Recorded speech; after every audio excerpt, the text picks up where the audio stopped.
What is going on, guys? It's Bucky and welcome to your 12th tutorial in Java game development. And in this tutorial we're going to be building our main movie loop. Now what the main movie loop is, it's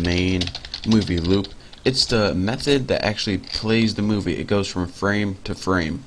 So let's go ahead and let's just go ahead and start. And we named it movie loop in the last tutorial, so let's go public void movie loop. Now it's not going to take any parameters, it's just going to be a powerhouse, do something.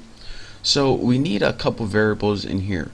What we're going to keep track of the time it begins. So let's go long starting time, there we go, and set this equal to the time it is right now. So system current, right there, time millis. And what this does is it goes on your computer, on your clock, and gets whatever time it is when this animation starts, or the time right now. So now we have a starting time, easy enough. And what we're also going to do is keep track of a cumulative time that the animation has been running for. So at first, long time, at the time we make this variable, it's equal to starting time, since the starting time right now is pretty much 0. So the cumulative time it has been running for is 0 because we didn't do anything yet. We just typed one line of code and we didn't make any loops. So now what we're going to do is make a while loop to test it against and make sure that it only runs for 5 seconds.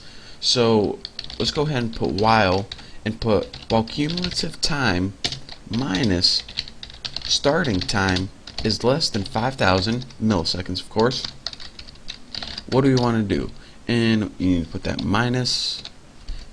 And what this is going to do is the first loop, this is going to be 0 minus 0, while this is less than 5,000. Then run this code, and this is going to play your movie. And if you're saying, alright, then how does this get above 5,000? Well, in this code we're going to keep adding to cumulative time. So whenever cumulative time gets above 5,000, like 6,000, 6,000 minus 0 is 6,000. This would be false, so it wouldn't run anymore. So that's how we're pretty much going to do this. But now we need one more variable, and that's the time that passes from each loop. So long time passed, and what do we want to do? We want to set this equal to system current time millis.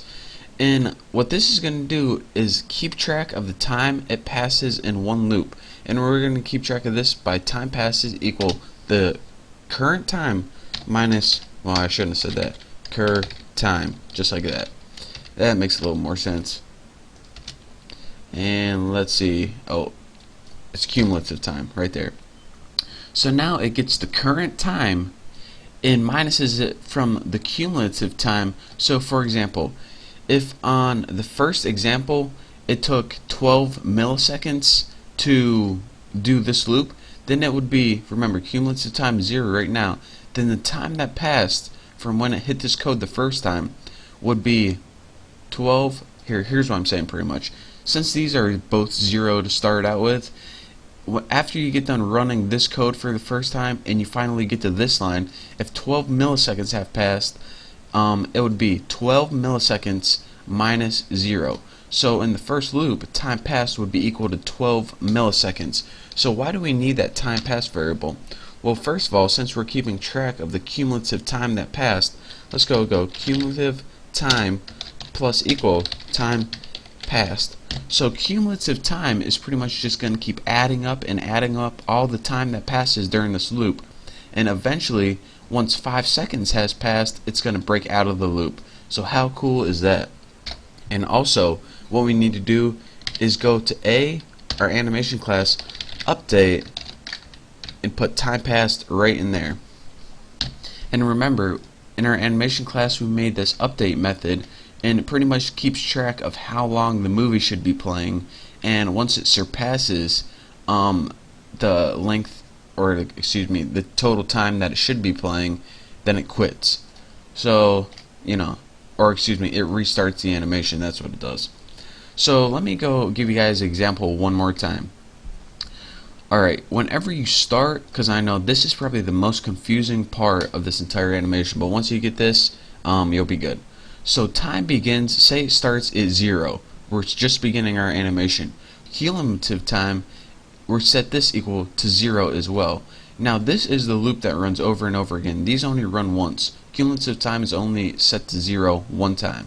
Then it changes. So while 0 is less than 0, minus 0, excuse me, so this is 0 is less than 5,000, which is true, then what do we want to do? Well, this time passed is probably equal to somewhere around 12 or something by now. So the current time minus 0 would be like 12 milliseconds or something like that. And now cumulative time equals 12 because 12 equals 12. And if you ran it again and time passed equals 12 milliseconds on the next time, then it would be equal to 24, then 36, then 48, and it would keep accumulating time until it finally got more than 5,000. In every loop, it counts the time that passed from the last loop and it sends it an update. So this time passed is probably going to be like 12 each time. But whenever you call this method, then it needs this information. So that's why we needed to get that variable.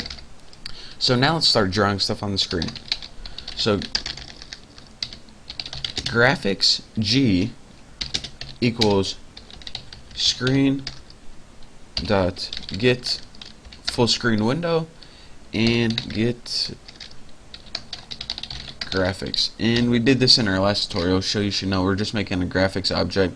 And all this stuff is review, but I mean, it's necessary. Next, we're going to make a draw method, and we're going to pass it the G, of course. And when you're done, don't forget to dispose of your graphics object. It's just good housekeeping. Now, what we want to do after we're done drawing, we always want to sleep for a little bit. And this gives everything time to catch up. So thread.sleep for 20 milliseconds. And this means do nothing at all for 20 milliseconds. In case something's running in the background, we'll give you time to check up. So, or excuse me, catch up. Next, let's catch exception, EX, don't handle it at all. And gotta capitalize that stuff right there. So now, it looks to me like, aside from our draw method, we are done with this movie loop right here. So that movie loop, like I said, was the most confusing thing easily in this entire series so far. But once you get this movie loop and you know how the time works, then you could pass that time into update. And that's pretty much why we did it. We need to get all that so we could pass this information into our update. So in the next tutorial, we're going to be finishing this whole animation set, and we're going to be done with animation. So, these two tutorials and these two classes are a pain to walk through, but I mean, they're necessary. So in the next tutorial, we're going to be finishing that draw method from right here, and also we're going to be running it and see what the final product looks like. So thank you guys for watching. Don't forget to subscribe. Can't wait till next tutorial, and I'll see you then.